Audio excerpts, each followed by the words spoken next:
Poor child tells executive in hospital that following his dream will heal his father.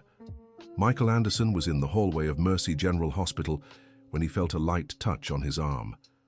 For 3 days he had been by his father's side in critical condition, unable to understand how such a strong man had suddenly collapsed during Sunday lunch. The boy who had touched him couldn't have been more than 12 years old, wearing a faded t-shirt and looking at him with a determination that didn't match his age.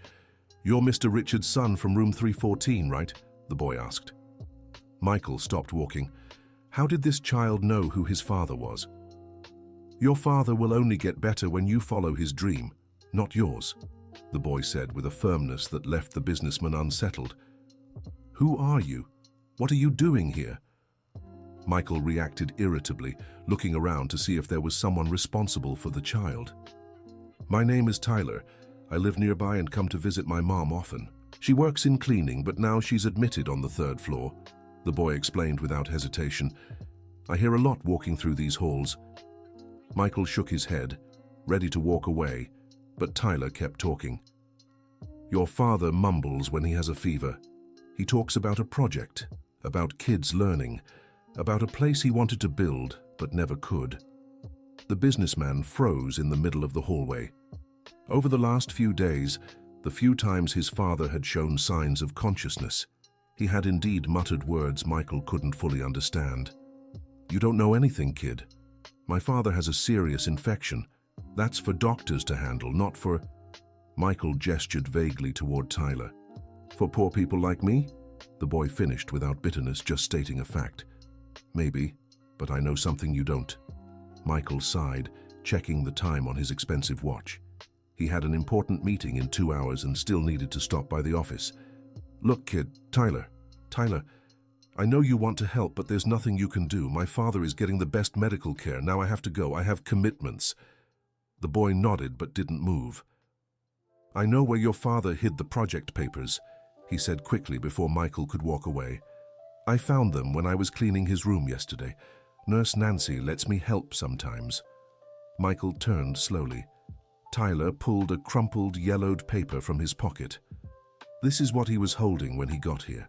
It fell on the floor and no one noticed, but I kept it. With trembling hands, Michael took the paper. It was his father's handwriting, no doubt. A rough floor plan with notes in the margins.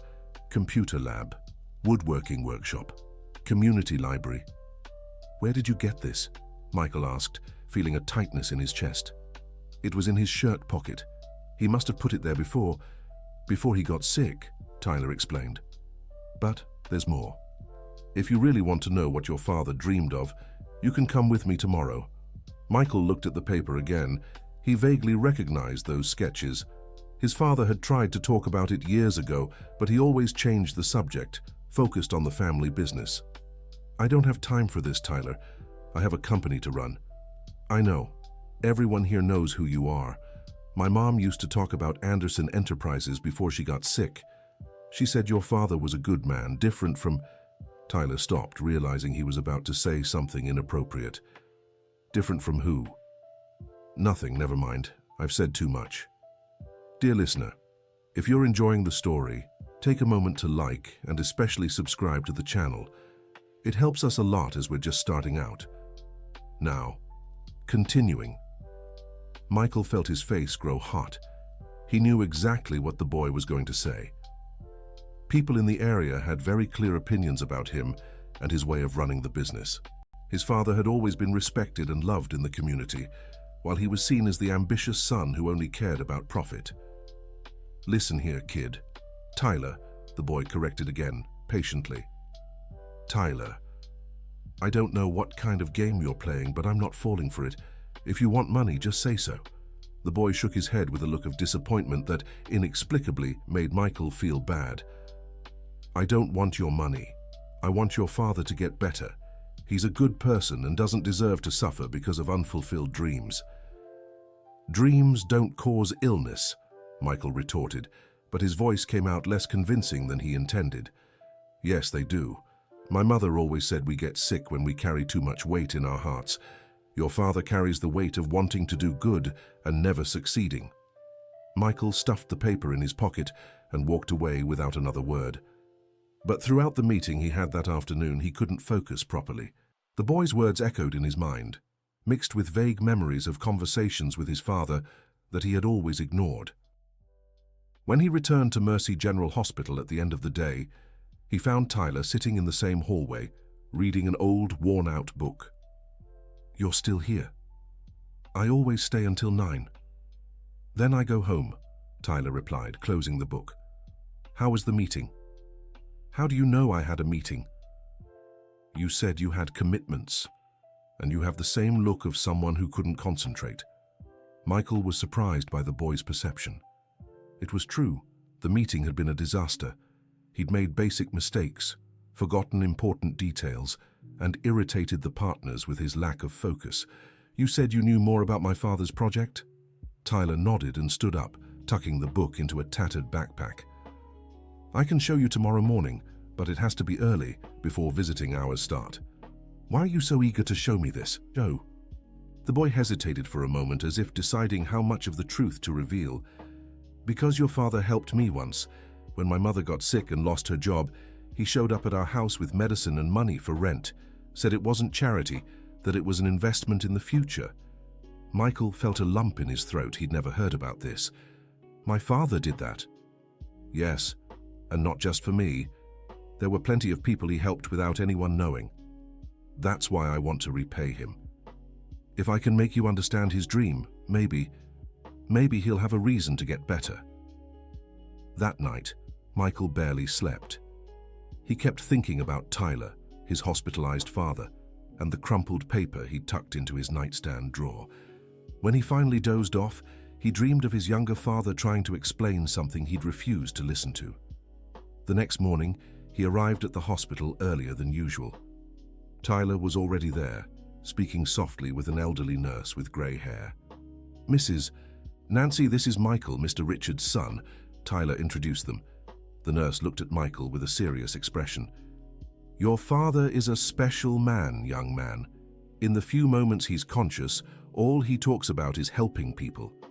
Just yesterday, with a high fever, he asked if the kids from Riverside Community were doing well in school." "Riverside Community?" Michael repeated, confused.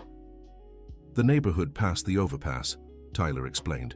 "Your father knows everyone there. He'd always show up with school supplies, medicine, sometimes food." Michael shook his head in disbelief. How had he gone so long without knowing any of this? "Come on, I'll show you something," Tyler said, heading toward the elevator. They went down to the ground floor and exited through a side door Michael had never noticed before. Tyler led him down a narrow trail that wound around the hospital until they reached a vacant lot in the back. "Here," the boy pointed to a specific spot on the lot. "Your dad always came here when he visited someone at the hospital. He'd stand here looking around and making sketches." Michael surveyed the space. It was a large, well-located lot with a view of the city. It could easily accommodate a big building. "What did he do here?" "He dreamed," Tyler answered simply. "He said one day this place would be full of life, with kids learning, people discovering talents they never knew they had." "How do you know all this?" "Because I came with him sometimes. When my mom was getting tests done, he'd bring me here to take my mind off things. He'd tell me about the community center, how many people it could help." Tyler pulled a small notebook from his backpack and handed it to Michael. "He forgot this here last time. It was on the ground, soaked from the rain, but I managed to save some pages." Michael opened the notebook and felt his heart race. Page after page of detailed plans, lists of needed equipment, implementation schedules, cost estimates, all in his father's careful handwriting. "This must have cost a fortune to research," he murmured, flipping through the pages. "He used his entire retirement on it. My mum said sometimes he'd skip lunch just to buy research materials at the public library." Michael sat on a rock, still holding the notebook. With every page he turned, he discovered a side of his father he'd never known. There were social impact calculations, studies on job training programs, even a list of potential partners and suppliers. "Why did he never tell me about this properly?" "I think he did," Tyler said gently. "My mom always says sometimes we only hear what we want to hear." The words hit Michael like a punch to the gut. He vaguely remembered several times his father had tried to talk about social projects and community responsibility. But he'd always brushed it off, focused on more practical company matters. "Did he try to get funding?" he asked, flipping through the notebook again. He tried hard, but since he'd retired from the company, he didn't have the influence to get big projects approved. "And you—" Tyler hesitated. "And me what? You always said the company had to focus on profits, that social projects were the government's responsibility." Michael closed his eyes. It was true. He remembered those conversations perfectly, always with the impatient tone of someone who thought his father was an unrealistic dreamer. They walked back to the hospital in silence. Tyler accompanied Michael to his father's room, then discreetly said goodbye. "I'll come back tomorrow," he whispered before leaving. Michael was alone with his father, listening to the steady hum of medical equipment. Richard Anderson looked pale, but was breathing more calmly than in previous days. "Dad," Michael said softly, pulling a chair closer to the bed. "I'm sorry I never really listened to you." For the rest of the afternoon, Michael read every page of the notebook. He discovered his father had developed partnerships with vocational schools, identified specific community needs, even designed a scholarship system for underprivileged students. When he got home that night, his wife Jennifer immediately noticed he was different. "How's your dad?" "The same. But I found out some things today." Michael told her about Tyler and the notebook. Jennifer listened quietly. When he finished, she sighed deeply. "Michael, do you remember what your dad said last Christmas?" "Not really. Why?" "He said he wanted to leave a legacy beyond money, that he wanted to be remembered for helping people, not for accumulating wealth." Michael vaguely remembered that conversation. At the time, he had thought his father was getting sentimental with age. "Do you think I should—" "I think you should ask yourself what really matters," Jennifer replied. "Your father may not have much time, Michael. If there's something you want to say to him, it's better not to wait." The next morning, Michael arrived at the hospital determined to have a serious talk with Tyler. He found the boy in the hallway, more restless than usual. "Did something happen?" "My mom got worse during the night," Tyler explained, trying to hide his worry. "The doctor said she needs a more expensive treatment, one that insurance won't cover." Michael felt a tightness in his chest seeing the boy's anguish. "How much does it cost?" "It's not about the money," Tyler said quickly. "It's about hope. If I lose hope, how can I keep believing your father can get better too?" The boy's simple logic completely disarmed Michael. Tyler wasn't asking for charity or making an emotional plea. He was just sharing his fear with the only person he had trusted. "What's your mother's name?" "Denise Johnson. She's in room 247. Michael wrote down the name and room number. "I'll see what I can do. Now, tell me more about my father's projects." Tyler smiled for the first time since they'd met and pulled Michael to sit on a bench in the hallway. "Your father had big dreams, but he also knew how to start small. He said every great project begins with one person willing to take the first step." "What kind of first step?" "He was already doing it. Every week he brought groceries to 3 families in Riverside Community. He bought school supplies for kids at the start of the year. He paid for basic computer classes for unemployed young people." "With what money?" "His retirement.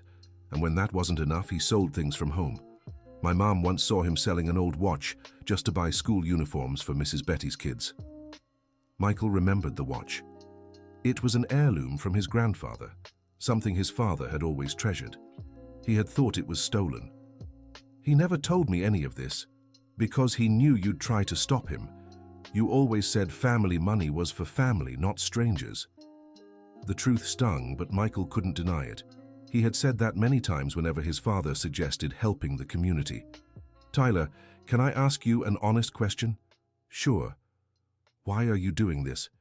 Even if my father gets better, it won't solve your mom's problem." The boy thought for a moment. "Because I believe when we do good, good comes back. Maybe not how we expect, but it does. Your father did good for so many people, so good has to come back to him too. And if it doesn't, then at least I tried, and I know I did the right thing." Dear listener, if you're enjoying the story, take a moment to like and especially subscribe to the channel. It helps us a lot as we're just starting out. Now continuing. That afternoon, Michael did something he hadn't done in years. He cancelled all his meetings and decided to personally investigate his father's activities. He started with Riverside Community. The neighborhood was just a 15-minute drive from downtown, but it felt like a different world. Simple houses, dirt roads, children playing on the sidewalk. Michael parked his car and walked aimlessly. It didn't take long for an elderly woman to approach him. "Are you lost, young man?" "Actually, I'm looking for information about my father, Richard Anderson. I heard he came here often." The woman's face lit up. "Mr. Richard, you're his son. My goodness, how is he? It's been over a week since we've seen him. He's in the hospital, a serious infection." The woman clasped her hands together, worried. "Oh, dear Lord. Could it be from worrying so much about others? He's been so tired lately. Could you tell me how you knew my father?" "Of course, dear. Come inside, I'll make some coffee and tell you everything." Mrs. Eleanor's house was small, but immaculately clean and organized. Family photos and what were clearly children's drawings adorned the walls. "I met your father about 3 years ago," she began, pouring coffee into mismatched cups. "My grandson had just been born and my daughter was struggling. She didn't even have money for diapers." Michael sipped the strong, sweet coffee, waiting for the rest of the story. "One day your father showed up here, said someone in the neighborhood had mentioned our situation.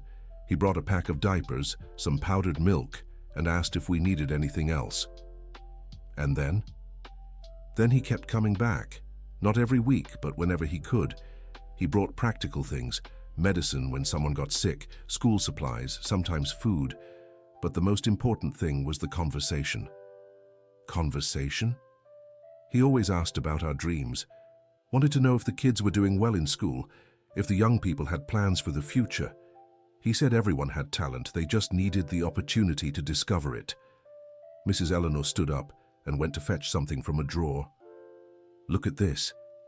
It was a photo of his father surrounded by children, all smiling. He was crouched among them, wearing a genuine smile Michael rarely saw at home.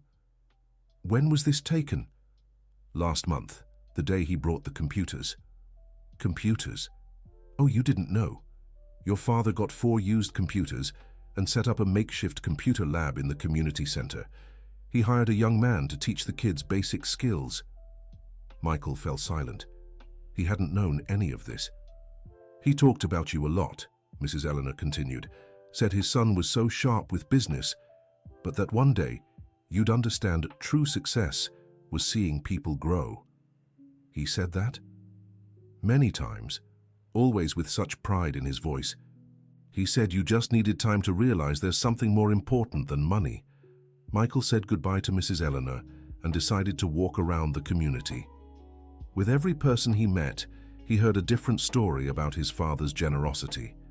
The shopkeeper who got an interest-free loan to renovate his store, the young mother who secured a daycare spot after his father intervened with the city, the teenager enrolled in an electronics course secretly funded by Richard. By the time he returned to Mercy General Hospital, it was nearly evening. Tyler was in his usual spot in the hallway, but this time he wasn't alone. Other children were with him. "Michael!" The boy stood up when he saw him. "These are some friends from Riverside Community. They came to ask about your dad." The children approached shyly. A girl of about 8 pulled a drawing from her pocket.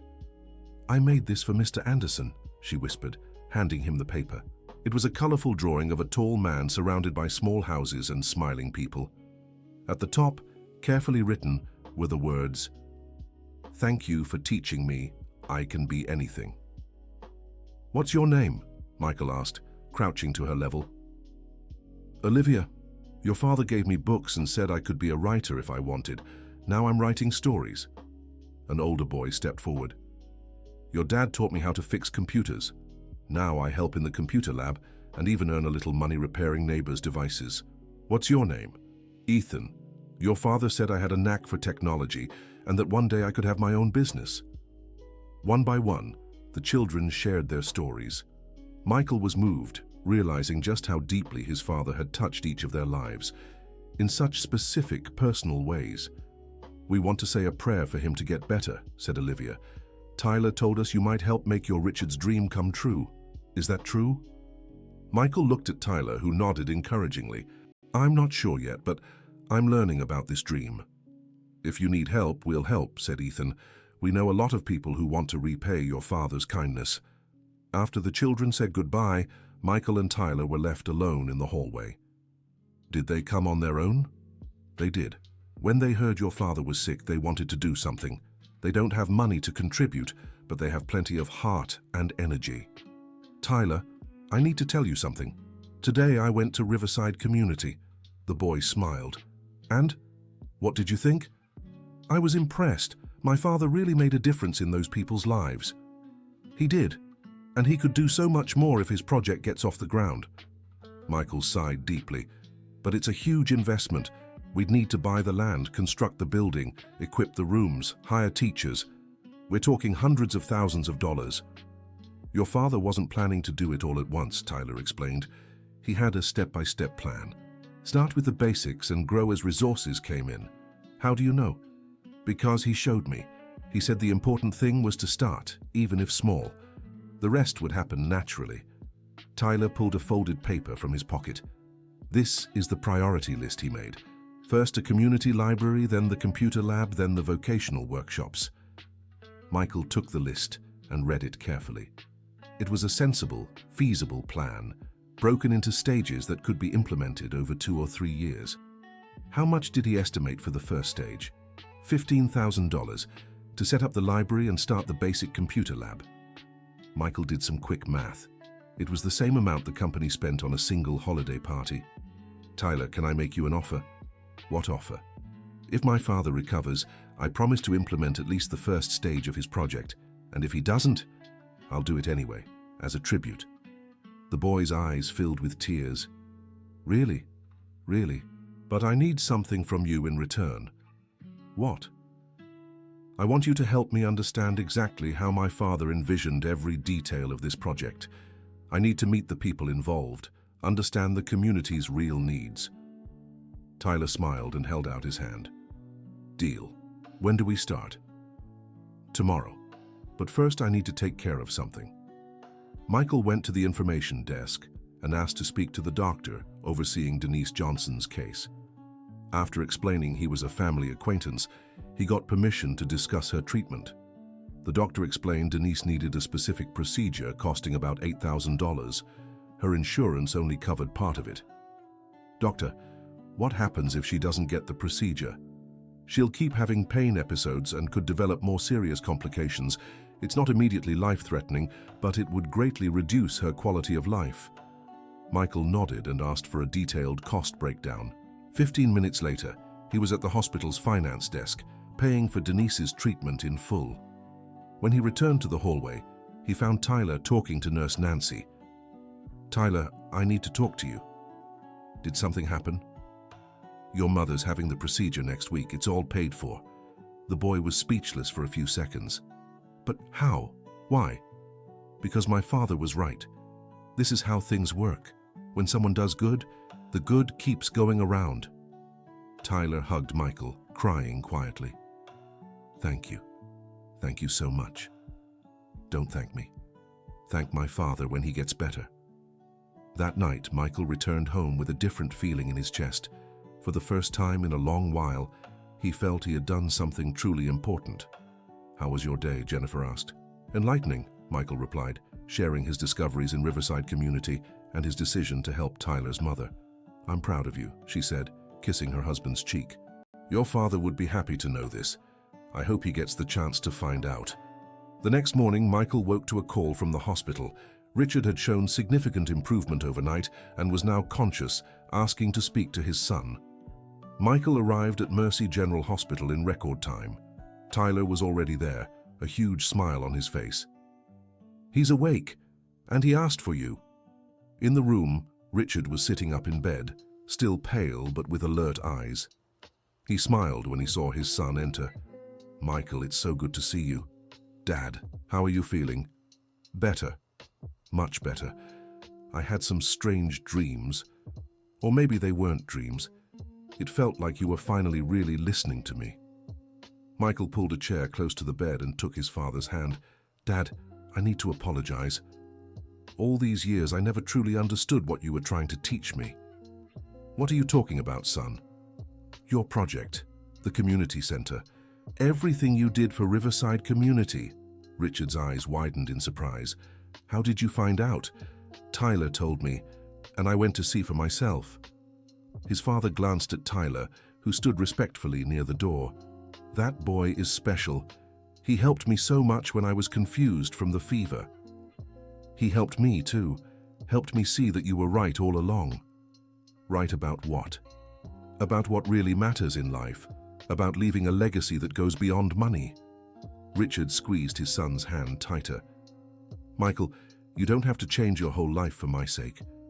I know you've always prioritized business, and no, Dad, it's not for your sake. It's for mine. I realized I want to be remembered the way you are, as someone who made a difference in people's lives." Tears welled in Richard's eyes. "Are you sure?" "Absolutely. I'm going to make your project happen, Dad. We'll start small, just like you planned, and grow it step by step." "We?" "Yes, we. You, me, and everyone who believes in this dream." Tyler stepped closer to the bed shyly. "Mr. Richard, can I tell you something?" "Of course, son. Your mother is doing better too. She's having the procedure next week." "What do you mean? I thought you couldn't afford—" Tyler looked at Michael, who nodded. "Your son paid for her treatment." Richard gazed at Michael with a look of pride and emotion his son would never forget. "My boy, you really do understand."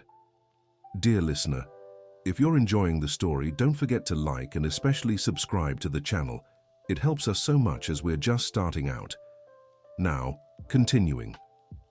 In the following days, Richard's recovery was surprisingly fast.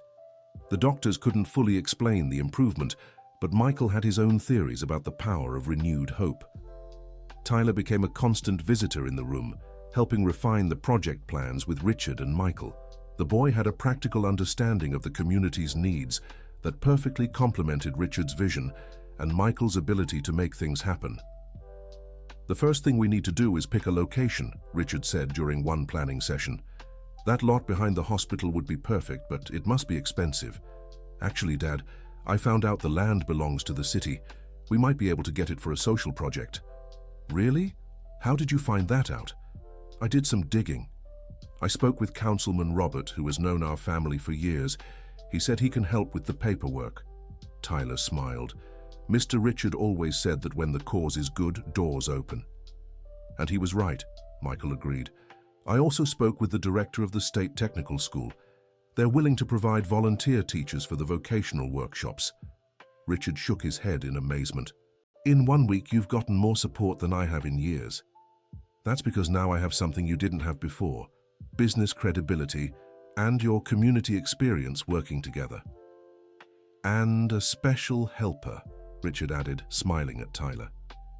"Speaking of which," Michael said, pulling an envelope from the folder he'd brought. "Tyler, your parents had to sign some papers for your mother's treatment. I took the opportunity to include a proposal." "What kind of proposal?" "Since you've shown so much interest and knowledge about the project, I'd like to offer you a full scholarship. Plus, you'd be officially hired as the community coordination assistant at the center." Tyler's jaw dropped. "What does that mean?" "It means you'd attend a good private school and in your free time, help coordinate activities at the community center. With a salary, of course." "But I'm only 12. And you show more maturity and social awareness than many adults I know," Michael replied. "You'd be our expert on community needs. Who better than you to ensure the center truly serves what people need?" Richard took Tyler's hand. "What do you think, my boy?" "I think it's more than I ever imagined," Tyler answered, still processing the offer. "But there's one condition." "What condition?" Michael asked. "I want other kids in the community to have opportunities like this too. I can't be the only lucky one." "Tyler," Richard said, his voice emotional, "that's exactly what I thought when you came into my life. You don't just think of yourself, you think of everyone's good." "That's right," Michael agreed. "The center will have a scholarship program for community students. You can help identify which kids would benefit most from these opportunities. 3 weeks later, Richard was discharged from the hospital. The celebration was held in Riverside Community, where he was welcomed like a hero returning from a victorious battle. Mrs. Eleanor organized a community lunch in the hall where the makeshift computer lab had been set up. Over 50 people attended, including many Michael was meeting for the first time. "I'd like to take this moment to make an announcement," Michael said, standing up during lunch. "As you know, my father has long dreamed of creating a community center for our area." Murmurs of approval spread through the crowd. "Today, I can officially announce that this dream will become reality. Next week, we'll begin construction on the Richard Anderson Community Center." The explosion of joy was instant. People stood, applauded, some even cried with emotion. "But I want to make one thing clear," Michael continued. "This isn't just my project or my father's, it's ours, the whole community's. Each of you will have a voice in deciding how the center should run." Tyler stood up. "Can I say something?" "Of course, Tyler." "I want to thank Mr. Richard for teaching me that dreams can come true when you have the courage to fight for them. And I want to thank Michael for proving that sometimes all it takes is one person willing to listen for everything to change." Richard stood too, still a bit weak but determined. "Actually, I'm the one who needs to thank you. All of you for teaching me it's never too late to see a dream come true. And especially to Tyler for not giving up on me when I needed hope the most." After lunch, Michael, Richard and Tyler walked to the lot where the center would be built. The site was already marked, and signs indicated the start of construction. "Dad, there's something I haven't told you yet." "What?" "I spoke with the company's partners. They agreed to make the community center an official company project. Besides the initial investment, we'll have guaranteed annual funding for maintenance and expansion." "How did you convince them?" "I showed them that social responsibility is also good business. The center will provide job training for the region, which benefits all local businesses. Plus, our corporate image will improve significantly." Tyler watched the two men talking and smiled. The poor boy who had approached an executive at the hospital had achieved far more than he'd expected. Not only had he saved the beloved elder's project, but he had also brought father and son closer in a way that might never have happened naturally. "You know what's most interesting?" Michael said, looking at the lot. "For years I thought helping people was a waste of resources. Now I realize it's the best investment there is." "Why?" Tyler asked. "Because when you invest in people, the return is multiplied. Every person who gains skills can help others. Every family that improves their life contributes to the whole community." "Your father always said that," Tyler remarked. "That kindness is like a stone thrown into water. The ripples spread far and wide." Richard placed a hand on his adoptive grandson's shoulder. "And you, my boy, were the stone that started all these ripples." 6 months later, the Richard Anderson Community Center opened with a celebration that brought together over 300 people. The building was modest but functional, with a library, computer lab, woodworking and sewing workshops, and an auditorium for community events. Tyler, now 13 and attending one of the city's best private schools, led a group of 15 scholarship students who helped manage the center's activities. "How are you feeling?" Michael asked his father during the opening ceremony. "Fulfilled," Richard replied. "But the most important thing is knowing this will keep growing even after I'm gone."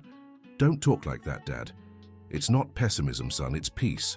I know you've understood what truly matters in life, and Tyler will make sure we never lose sight of what's essential." During his opening speech, Michael shared the story of how he met Tyler and how a 12-year-old boy had changed his worldview. "We often think making a difference requires vast resources or important positions," he said at the microphone. "But Tyler taught me that sometimes all it takes is the courage to reach out and speak the truth from the heart." Tyler was called to the stage to speak. Despite his shyness, his voice was clear and steady. "When my birth father left, I thought I'd never have a real family. Now I know family isn't just about blood. Family is who welcomes you, teaches you, and gives you chances to grow." He looked at Richard and Michael in the audience. "Mr. Richard and Michael gave me much more than money or opportunities. They let me be part of something bigger than myself. They taught me that we can all be instruments of change in others' lives. The crowd erupted in applause. Many openly wept, moved by the boy's maturity and gratitude. After the ceremony, during the reception, a local journalist approached Michael. "Mr. Anderson, what would you say to other business owners who haven't yet recognized the importance of social responsibility?" Michael thought for a moment. "I'd say it's not about raising awareness, it's about intelligence. A smart business owner understands that a thriving community is essential for any business's success. When you invest in the skills and well-being of the people around you, you're investing in the future of your own company." And on a personal level, what changed in your life? Everything changed. Now I wake up knowing my work has a purpose beyond profit. I've learned it's possible to be successful in business while still contributing to a better world. The journalist turned to Richard. "And you, Mr. Richard, how does it feel to see your dream come true?" "I feel like all the struggle was worth it. Not just because the center exists, but because I've passed my values on to my son and to Tyler. They'll continue this work long after I'm gone." "Mr. Tyler," the journalist addressed the boy, "you're only 13, but you already show impressive maturity. What are your plans for the future?" "I want to study public administration and social psychology," Tyler answered without hesitation. "I plan to spend my life building bridges between people who could help each other, but don't know how to connect." "How so?" "Like I did with Mr. Richard and Michael.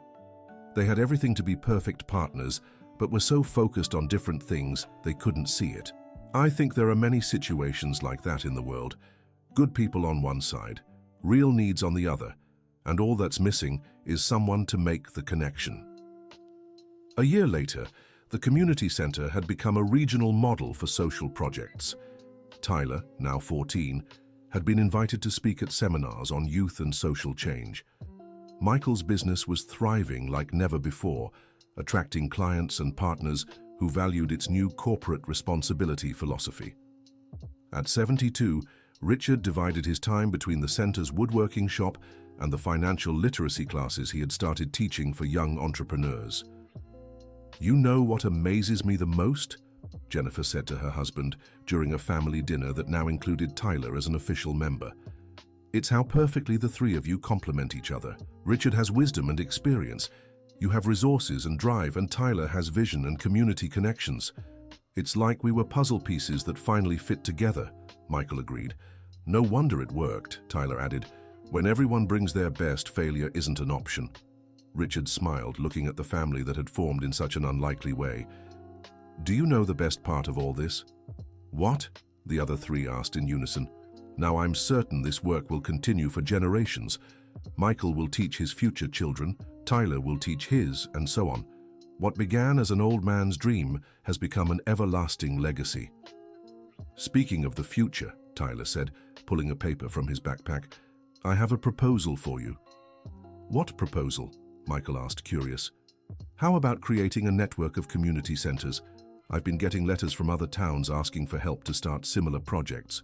We could create a model that other communities can adapt to their needs." Michael and Richard exchanged surprised glances. "Tyler, you're only 14 and already thinking about nationwide expansion?" Jennifer asked, impressed. "Why not? If it works here, it can work elsewhere. The difference is now we know how to do it. We have experience and results to prove it." "You know what?" Michael said, taking the proposal. "You're right. And maybe that's exactly what the world needs. More young people thinking big and more adults willing to support them." Richard nodded, visibly moved. "My boy, when I was young, I dreamed of changing the world. Over time, I scaled back my dreams until I was content with helping a small community. You taught me that we should never shrink our dreams, only find smart ways to make them happen." 2 years had passed. Tyler, now 16, had become a national example in youth-led social projects. The network of community centers had grown to 12 cities, each adapting the original model to their specific needs. Michael had been elected president of the Regional Association of Socially Responsible Entrepreneurs, a position he used to encourage other business leaders to follow similar paths. Richard, at 74, remained active and healthy, splitting his time between social projects and the motivational talks he had begun giving at schools and universities. "Do you remember how it all started?" he asked during an annual planning meeting for the community center network. "How could we forget?" Michael smiled. "A poor boy approached me at a hospital and told me my father would only get better if I followed his dream." "And you believed him?" Tyler teased. "At first, no. I thought you were crazy or just after money. And now I know you were right. My father improved when I finally understood what his dream was. But more than that, I improved too. I became a better person, a better businessman, a better son. And I learned that family isn't just about biology," Tyler added. "You gave me everything I needed to grow and thrive. Most importantly, you gave me the chance to be part of something bigger." Richard stood from his chair and walked to the window overlooking the original community center. "Do you know what I see when I look out there?" "What?" Michael and Tyler asked. "I see hundreds of people who discovered talents they never knew they had. Young people who gained professional skills and now support their families. Children who learn to read and dream of a better future. Elders who found new purpose by passing their knowledge to the next generation." He turned back to the two of them. "But most of all, I see how what began as a desperate act by a boy worried about his mother grew into a life philosophy that's transforming entire communities." Tyler lowered his head modestly. "I just did what I thought was right at the time." "Exactly," Michael said, "and that's the most important lesson of this whole story. When we do what we believe is right, even without knowing exactly where it will lead, the universe conspires to make good things happen. That's what we'll teach the next generation," Richard concluded, "that every person, no matter their age or background, has the power to start change. Sometimes, all it takes is the courage to reach out and speak the truth." That night, Tyler walked home reflecting on the journey. In 4 years, he had gone from a poor boy sleeping in hospital hallways to a nationally recognized youth leader in social work. But what made him proudest wasn't the awards or recognition. It was knowing his mother, Denise, had become the administrative coordinator of the original community center and was fulfilling her own dreams of helping others. That Michael had found the perfect balance between business success and social responsibility. That Richard was living to see his legacy multiply far beyond what he'd ever imagined. But most of all, Tyler took pride in learning that no dream is too small when you have the courage to take the first step. The boy who once approached an executive at the hospital and spoke a simple truth had discovered that sometimes the biggest transformations begin with the smallest gestures. The end of the story. And you, what did you think of this story of perseverance and transformation? Could you feel the emotion of seeing how a simple act of courage can change entire lives? Tyler teaches us that age doesn't define our ability to make a difference in the world. Tell us in the comments, have you ever had the courage to approach someone to do what you believed was right? Leave your like, subscribe to the channel, and share your own stories of transformation with us.